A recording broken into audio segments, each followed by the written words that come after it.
ધરણા ઉપર વિચાર કરો, ધરણા ઉપર બેસવી પડે 24 કલાક એને કે તમે આપો 24 કલાકમાં, વિચાર કરો.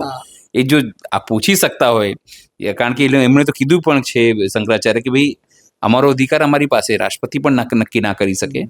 આવા કન્ડિશનમાં સાહેબ કોઈ બોલે નહીં ભાજપ વાળો. અને થોડા દિવસ પહેલા જ કહેતા હતા મોહન ભાગવતજી કે ભાઈ હિન્દુત્વની બધી વાતો, અને અત્યારે એ પણ ચૂપ છે.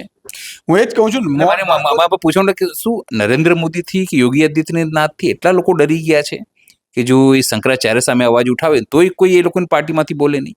મને એવું જ લાગે છે નરેન્દ્ર મોદીનો એવો ડર છે. તમે જુઓ વીએચપી ચૂપ છે, આરએસએસ ચૂપ છે, બજરંગ દળ ચૂપ છે, એના નેતાઓ ચૂપ છે, ભાજપના ધારાસભ્યો ચૂપ છે, એકેનો આત્મા સાંસદ સભ્ય મંત્રીઓનો જાગતો નથી.